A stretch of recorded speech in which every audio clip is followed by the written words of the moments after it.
हाँ हाँ जैसे, हाँ जैसे तुम्हारा संस्कार, जैसे तुम कभी राजा बनने वाले हो, या कोई आगे जाके या पीछे तुमने किसी की हत्या की हो, या किसी ने तुम्हारी की हो, या किसी देवी देवता से तुम्हारा खास जुड़ाव रहा हो, तो ऐसी घटना बनती है, कुछ बनती है कुछ नहीं बनती है ना।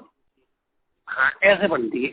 अब क्योंकि जितनी जरूरी होती है, जैसे मुकदमे टाइप होते हैं ना, अदालत में चक्कर लगाने होते हैं, तो गुरु जितना जरूरी होता है वही वही भेजता है, और बाकी वो तुम्हें ऊपर ऊपर और ऊपर लेता लेता चलता है। मतलब जितनी जल्दी हो सके तुम्हें निपटारा करके तुम्हें मुक्ति की ओर ले जाए, तो ये उसका ध्येय होता है, इसलिए नहीं होता। और अगर तुम फ्री स्टाइल में चलो जैसे होगी, अब बाई चांस मुझे द्वैत वैत और उस तरीके की, इसलिए मैं ये सब बता पाता हूँ। और तुम्हें ये सहजों की तरह प्रकाश थोड़े से कभी दिख गए, थोड़े कभी नहीं दिखे। और मतलब ये होता है कि फिर तुम्हारी लगन कितनी है।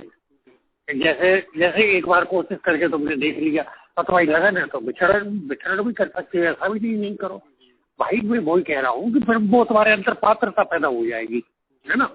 अगर किसी तरीके से भाई कोई कोई राजीव जैसे वो चाहता है, तो उसे राजीव जैसे कर्म करने होंगे, बनना होगा, तभी तो हो पाएंगे। हाँ नहीं, मेरा मतलब ये है महाराज कि जैसे आज तक के मेरे अनुभव जैसे मैं बता रहा हूँ, या जैसे और किसी से भी पूछते हैं, जैसे आप सटीक बताते हैं आप, मतलब ये एक प्रकार से भरमाने वाली चीज नहीं लगती मेरे को। जैसे इस मंडल की बात करें तो, क्योंकि किसी ने भी आज तक ये नहीं कहा कि आप दीक्षा लो और उसके बाद आपको इसका प्रमाण स्वतः मिल जाएगा और इसके बाद आपको अनुभव होंगे, ये तो किसी ने भूल के भी नहीं कहा।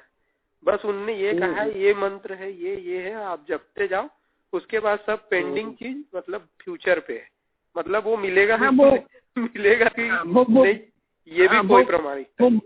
हाँ वो बुझे मंत्र है, मतलब वो मंत्र उनमें लाइट नहीं है, और लाइट उन लोगों के पास है ही नहीं है, और है ना। जहाँ वो अपने मंडल कैसे कर नहीं सकते जी।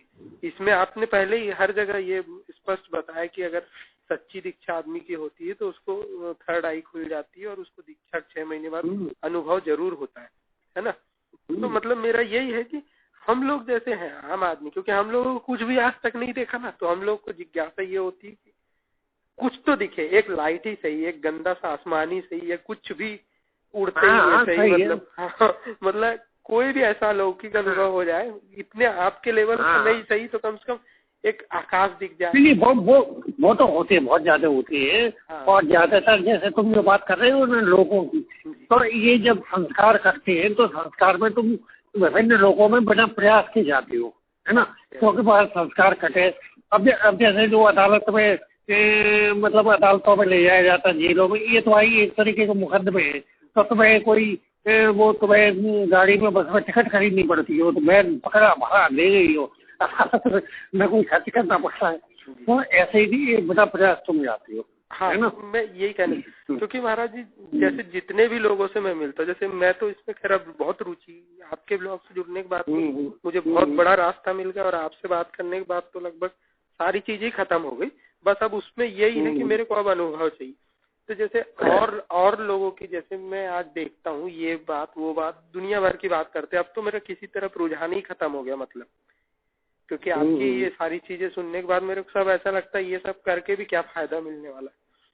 तो जो दूसरे लोग हैं या और कोई लोग हैं, जैसे वो आज जैसे कभी भी कोई बात करते हैं या कोई भी कर्म करते हैं या मस्त है अपना खाने पीने या हम सांसारिकता में, तो मैं इसलिए ये चीजों को जानना चाहता हूँ अपने स्तर पे कि मतलब इसकी प्रामाणिकता होने के बाद मेरी लगन और मजबूत हो जाएगी, मेरे को ये मालूम है। क्योंकि अगर आदमी को कुछ भी प्रमाण मिल जाता है ना, तो आदमी बहुत सिंसियर चलता है। जैसे एक आदमी सीधे सीधे बोलता है कि नहीं है और दूसरे आदमी को वो चीज दिख गई, तो वो आदमी और ज्यादा लगन से लगता है। बस इसीलिए मैं मतलब इस तरफ ज्यादा रुझान है मेरा कि मतलब हाँ कि कुछ दिखे या कुछ अनुभव हो या मतलब ऐसा कुछ प्राप्त हो, ताकि उसको और ज्यादा प्रामाणिकता से मैं जान सकूं। ये मेरा मतलब मकसद है। हाँ देखो इसमें मेन चीज ये होती है कि अहम दीवार होता है ना, अहम रुकावट होता है।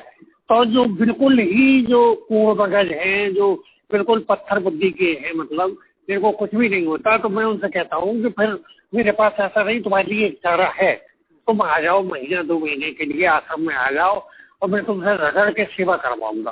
सेवा से तुम्हारा अहम जो अहम है चूक चूक हो जाएगा, कोई वजह ही नहीं कि तुम्हें अनुभव होना, वो हल्के हो जाओगे। जहाँ अहम गिरा मतलब वो भाई कोई भी कोई चीज रुकावट ही तो है तंत्र में, तभी तो वो चीज नहीं हो रही है, तो वो फिर उसका स्पेशल इलाज होगा, है ना।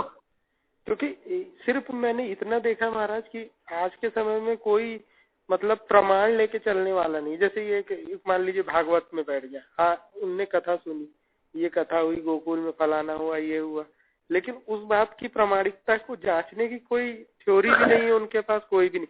मतलब वो सीधे सीधे अंधाधुंध भक्ति वाली बात है। तो इसलिए क्या है, कोई भी चीज को मतलब वैज्ञानिक दृष्टिकोण पे जैसे आप ले जा रहे हैं, तो ये चीज मेरे को बहुत बड़ी चीज लगती। इतना बड़ा प्रमाण देने के बाद भी अगर कोई इस चीज को पढ़ के भी नहीं समझता या उस तरफ जाने की चेष्टा नहीं करता, तो मेरे हिसाब से उससे ज्यादा बेवकूफ और कोई नहीं होगा। ऐसा था कि बचपन में, मतलब मैं ज्यादा बचपन में नहीं, ऐसा 13-14 साल की मतलब उम्र मान लो, तो मुझसे ये कहा कि मुझे वो गाना सुनाया कि 9 लाख गौए 1 लाख गौए नंद बाबा के 9 बन माखन हुए, है ना। 1 लाख गौए नंद बाबा के 9 बन माखन हुई। तो मैंने कहा 1 लाख नंद बाबा के होंगी तो दूसरे लोगों के पास 10,000 होंगी, है। 1 लाख गौए बच्ची क्या होंगी और 9 बन माखन वो कितने लोग रखते होंगे। तो फिर वो मक्खनी मक्खन बैठ जाता होगा, साग सब्जी तो कोई खाता ही नहीं होगा। सही बात है, वही कुछ दिमाग से परे चले जाती बात। अभी कल की बात थी, वो एक यहाँ पे वो सुना रही सुख सागर से कि एक राजा की 100 रानियां थी। मैंने कहा 100 रानियों की कोई एक व्यक्ति नाम याद रख सकता है ना। और 101 रानियां एक ही पति की हो तो वो संतुष्ट कर सकता है, कितने दिन बाद नंबर आएगा, तो वो व्यवचार फैल जाएगा। मतलब राजा किसी भी स्तर का वो हो तो होता है आदमी। मैं कह रहा हूँ थोड़ी ज्यादा पौष्टिक खा लेगा तो भी 101 रानियां मतलब 3 को डेली संतुष्ट करे तो भी मतलब 100 एक का नंबर 3 महीने बाद आएगा, तो वो भ्रष्टाचारी हो जाएगी कि नहीं हो जाएगी। यही बात बहुत आपके ब्लॉग में भी बहुत हंसाती है। मतलब ये जो सीधे काट के रख देने वाली थ्योरी है ना, मतलब फिर वो उसमें आया कि उनके एक के भी संतान नहीं हुई, तो मैंने कहा इसका मतलब राजा मतलब निर्वीर था, रानियां ठीक थी, थोड़ी गलत हो सकती है। हाँ भाई, एक आदमी एक है तो वही गलत हो सकता है। तो फिर वो दूसरे लोग बोले कि ये तो जड़ ही काटती थी बिल्कुल। सही बात है, किस्सा ही खत्म हो जाता है। सही है। अच्छा बात तो कुछ ऐसी करो। हाँ नहीं, मतलब प्रामाणिकता के आधार पर कोई नहीं करता, बस कहानी बताई और उसको सुनने लगा। आला में छोटे पाला सुनता था तो बेवकूफ लोग वो ऐसे कहते थे, ऐसा चमचा था मोहबे में जहाँ में 9 बन दाल समाए। अब एक चमचे में 9 बन दाल समाती थी, पतीला कितना बड़ा होगा, तो खाने वाले कितने बड़े होंगे, कटोरियाँ कितनी बड़ी होंगी, है ना। सही है। हालांकि किस्से में कैसे पचा रही थी मतलब ये लोग। अब कहते हैं कि रावण के 10 सिर थे, वो मतलब पचा जाती। अब 10 सिर थे तो करवट नहीं देता था बेचारा। सही बात है हमारा। ये सब चीजें मतलब वो 10 सिर का मतलब मेरे को भी समझ में नहीं आया उसमें क्या था। मतलब वो एक वरदान टाइप का रहा होगा उसका, और क्या। ऐसे 10 सिर लगा के तो घूमता नहीं होगा अब नॉर्मल टाइप का। हेलो, अरे वो कुछ भी सही, ये कहते हैं उसके 10 सिर थे, तो मैं कह रहा हूँ कैसे मानते हो, या तो पर वही मानो कि उसको 10 सिर की वरदान थे। सही बात है महाराज। जो ये अपना मथुरा में बाके बिहारी का आपने मंदिर का नाम सुना होगा। ये बाके बिहारी ये क्या चीज थे महाराज? ये जो कृष्ण अवतार ये क्या है वो बाके बिहारी जो काली सी मूर्ति जो देखते हैं हम? हाँ, बाके बिहारी क्या, वो मतलब बिहारी की मूर्ति है। इसको ये मतलब बाके बिहारी नाम में एक रहस्य है। मतलब ये जो श्री कृष्ण की जो योग की चाल है, मतलब बाके का मतलब होता है टेढ़ापन, है ना, और बिहारी मतलब होता है चाल, बिहार करना। मतलब ये इनकी टेढ़ी अटपटी चाल है जो मतलब ये समझ में नहीं आती। इसका सीधा सा अर्थ ये है कि इनके जो क्रियाकलाप है वो इस टाइप के टेढ़े या अटपटे हैं, वो आम बुद्धि के समझ के बाहर होते हैं, इसलिए इनको बाके बिहारी कहा जाता है। और महाराज वो आज भी बोलते हैं कि मतलब वहाँ रासलीला खेलते। ये रासलीला मेरे को आज तक समझ में नहीं है, रासलीला क्या थी? क्या वो जो डांडिया खेलते हैं उसी को रासलीला कहते हैं क्या? नहीं, रासलीला वो नहीं, रासलीला मतलब अब वो तो फिर बहुत वैसा मैटर हो गया, वो मतलब क्या बताए।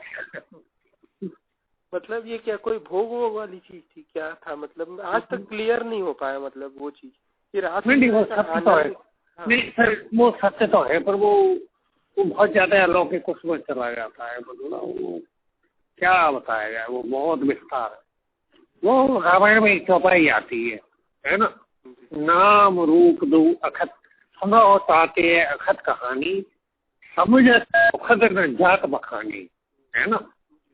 ये जो कहानी है, मतलब ये जो परमात्मा या उसकी जो कहानी है, वो ये अकथनीय, यानी इसको कहना संभव नहीं है ना। ये समझने में सुखद, यानी जब इसको तुम जानने लगती हो अंतर से, उस स्तर पर पहुंच जाते तो सुखद है। न जात बखानी, ये बखान करना बड़ा इसको असंभव टाइप का है। महाराज ये मैं तुम्हें थोड़ा बहुत बता भी दूंगा तो वो एक परी कथा जैसा होगा। नहीं मतलब मेरे को एग्जैक्ट पता नहीं चला कि ये रासलीला मतलब है क्या चीज, मतलब क्या होता है इसमें। नहीं, ये रासलीला मतलब ये योग जो है, योग से योग का जुड़ाव, इस जीवात्मा और परमात्मा या कुछ भी कह लो, शक्ति का ये जुड़ाव, ये रास, इसको लीला मतलब रास। जो रास एक तरीके से जो कहते हैं एक अरे मिलन मेला टाइप का, मतलब एक उत्सव टाइप का, एक मेला टाइप का, अभी मैं ठीक शब्द नहीं दे पा रहा, उसका जो होता है, उसकी जो लीला होती है, उसको ऐसे ही मान लो कि किसी जीवात्मा का और किसी महात्मा शब्द ले लो, उससे जो मिलन, महात्मा से मतलब या श्री कृष्ण जैसे महात्मा के, ठीक है, तो ये साधु वाधु महात्मा नहीं, तो उसको रासलीला कहा गया है।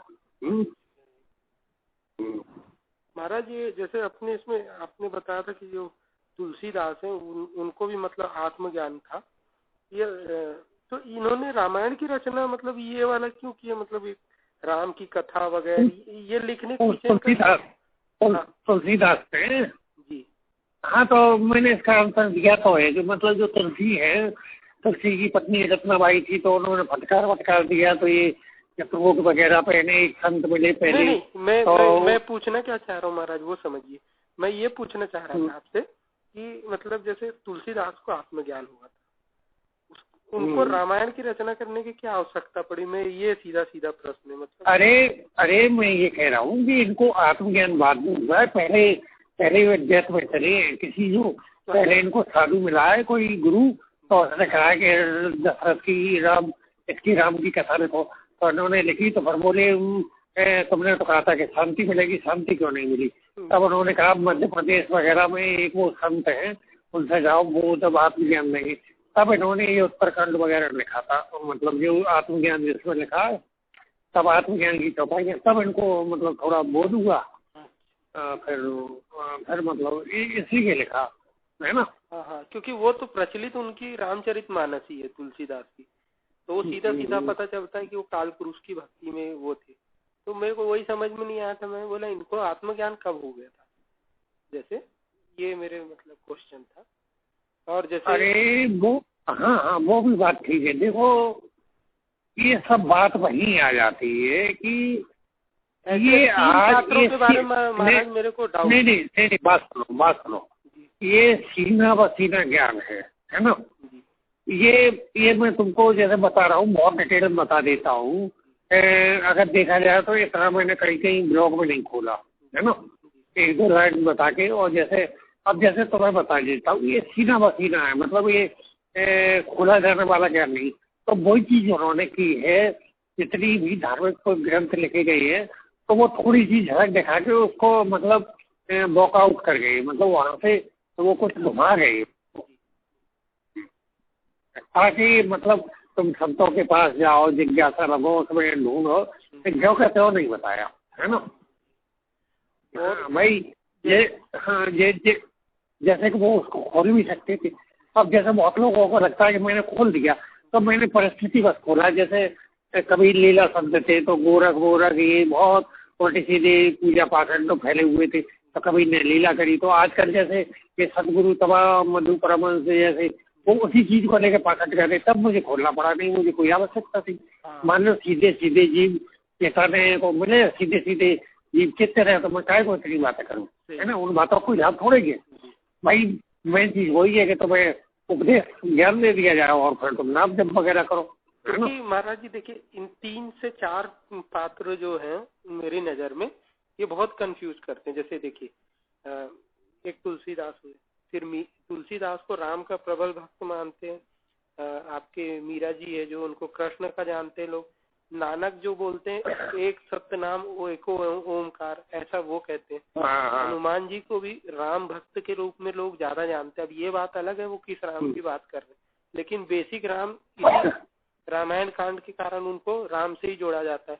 अब किसी को ये समझ में नहीं आता कि इनको आत्मज्ञान की दीक्षा कब मिली, क्योंकि कबीर के जैसे तो शुरू हनुमान को कबीर ने दी थी, क्योंकि कबीर हर युग में ही आती है। हाँ, ये चीज कहीं पर स्पष्ट नहीं हुई महाराज, मतलब न तो इतिहास में कहीं पर न कहीं मतलब देखने को नहीं आई, इसलिए ये डाउट है मेरे मतलब मन में जिज्ञासा कि इनको कब दीक्षा मिली, क्योंकि हर मंदिर। अरे अब ये देखो उड़ीसा में जगन्नाथ धाम है, मतलब वहीं पे कबीर चौराहा है। कबीर चौराहा और जगन्नाथ धाम, तो उसमें लकड़ी की जिसकी बलभद्र सुभद्रा वगैरह की मूर्तियां लगी हैं, लकड़ी की काष्ठ की, उसी मंदिर में। तो वो मतलब चक्कर ये था कि राम ने जब समुद्र पे सेतु बांधा था, तो समुद्र पे सेतु बांधना उसकी मर्यादा, बांधना समुद्र की मर्यादा नहीं होती है, मतलब से पुल नहीं बना सकते समुद्र पे, ये उसकी मर्यादा को उल्लंघन करना है। तो वो है बदला दिया। तो ये मतलब जब कृष्ण का मंदिर बन रहा था तो राजा अर्धवन वगैरह कोई था, तो वो बार मंदिर उसको सपना दिया था ये श्री कृष्ण वगैरह है कि बनवाए कि तुम मंदिर बनवाओ या धाम बनेगा। तो वो धाम बनने के लिए मंदिर बनवाता था, समुद्र आके तोड़ देता था आदि मंदिर को। तो फिर ये जो जगन्नाथ वगैरह है, इन्होंने कभी नीचे आ रही थी तो उनसे प्रार्थना करी कि आप हमारा मंदिर बनवा दो, समुद्र बनने नहीं देगा। तो मतलब कबीर ने कहा ठीक है, कबीर बचत दे आए। तो जो मंदिर की जगह से पहले कबीर चौरा बना के बैठ गई जब उतरा, तो मतलब समुद्र तोड़ आया तो वो समुद्र से आगे बढ़ ही नहीं पाया। तो फिर वो हाथ जोड़ के खड़ा हो गया, उसने कहा कि मैं इसका मंदिर नहीं बनने देना चाहता, आप मुझे आगे जाने की आज्ञा दो। तो उन्होंने कहा नहीं अब तुम मत जाओ। तो उन्होंने मतलब उसने कहा कि ये जब राम के अवतार में आया था तो इसने मेरा सेतु बांधा था, मैं इससे बदला चुकाए बना नहीं मानूंगा। तो वो कबीर ने किसी तरह के समझौता करा दिया। लेकिन अब मेरे कहने का मतलब ये है कि आज वहाँ कबीर चौराहा है, तो जो कबीर को जानने वाले लोग हैं वो तो उसी को प्रमुखता देती है ना।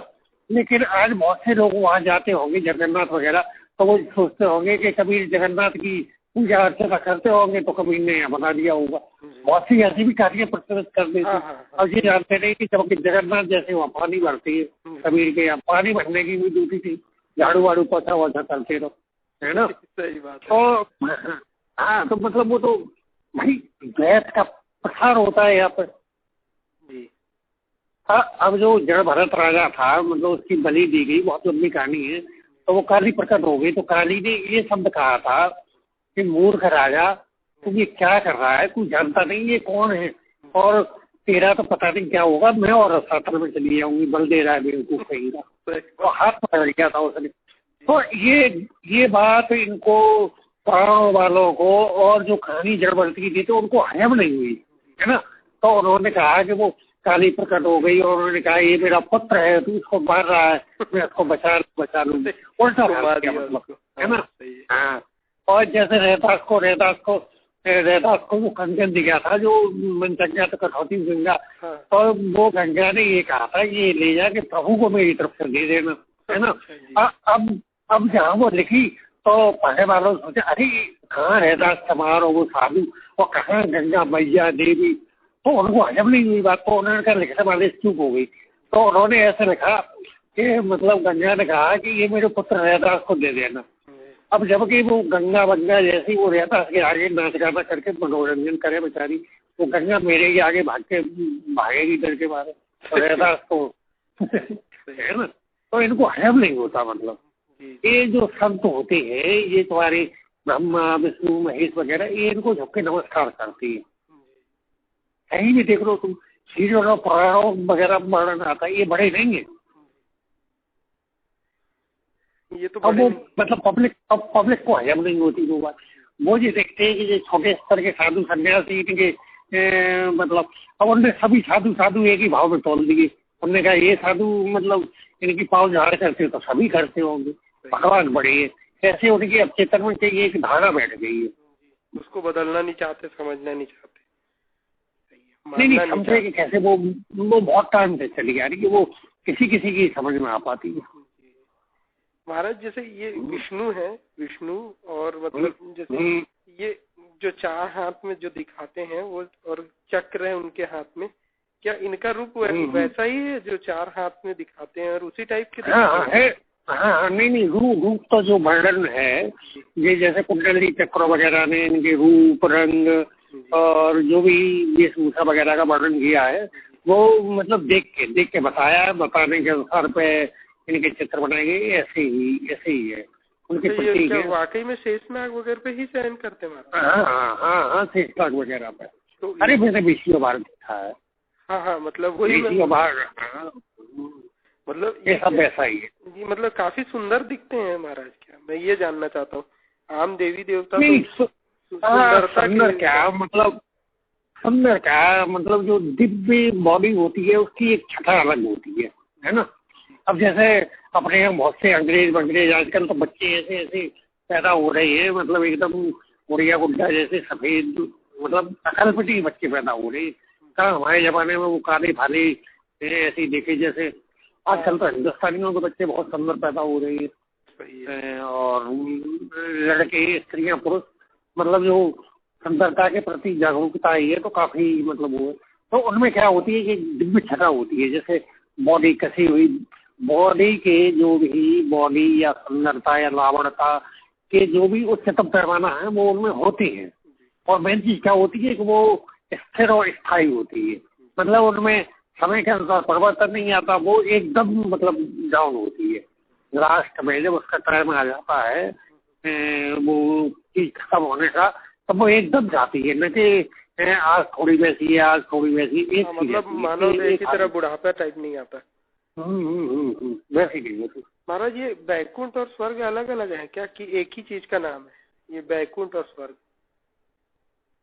बैकुंठ क्या? बैकुंठ विष्णु का लोक कहा जाता है। अच्छा बैकुंठ। हाँ नहीं बैकुंठ अलग है, स्वर्ग बैकुंठ अलग है, स्वर्ग अलग। बैकुंठ विष्णु का लोक है। हाँ बैकुंठ विष्णु का लोक। अच्छा अब चलो ठीक है, बस बहुत है, टाइम हो गया, 10 बजने वाले हैं। 10 मेरे ख्याल में 11 बज गए, 10 बज गए। टाइम तो महाराज 10 बजे अभी 10 बज गए, आपके सोने का टाइम हो रहा है। हाँ अच्छा बस एक चीज और बता दीजिए महाराज, ये जो शंकर जो है, शंकर जी ये या और देवी देवताओं के इतने सारे जो धाम बने, क्या ये वहाँ सूक्ष्म रूप में सतरूप में रहते हैं? या जैसे हिमालय पे कहते हैं हिमालय पे शंकर रहते हैं या वृंदावन में कृष्ण रहते हैं, क्या ये? अरे ऐसा है, देखो ये प्रतीक रूप में जैसे दूतावास बने होते हैं प्रत्येक उसके, है ना। तो ये जैसे जो हिमालय का भाग है ये सड़क का प्रतिनिधित्व करता है, अमेरिका है पाताल का प्रतिनिधित्व करता है, जैसे कैलाश पर्वत भी है। तो ये इनके स्थान बने हुए हैं। भारत में खासतौर से जो अलौकिक जगह है वहाँ से ये टावर का काम करता है। जैसे ये टावर नहीं लगे होते मोबाइल वगैरह की, तो ये जो हिमालयी क्षेत्र है वो खासतौर से पूरा भारत ये अलौकिक तरंगों का मतलब प्रमुख केंद्र है। इसीलिए तो भारत का ये हमेशा धर्म के मामले में ऊंचा स्थान रहता है। हाँ, और ये जो अमेरिका वगैरह ये नागलोक है ना, अफगानिस्तान, ये वैसे लोग ये तमाम मतलब ये मतलब एक हिस्सा जो है उनका प्रतिनिधित्व करता है।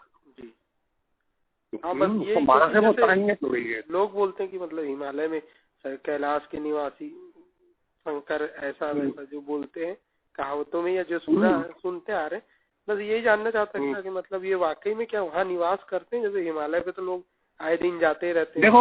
देखो कैलाश और मानसरोवर एक भीतर भी है, भीतर वाला असली है ना। यहाँ का जो है उसका प्रतीक है, ये प्रतीक रूप है, और जो असली है वो अलग है। हाँ जी महाराज, बस वही जानना चाह रहा था, और तो मेरे कुछ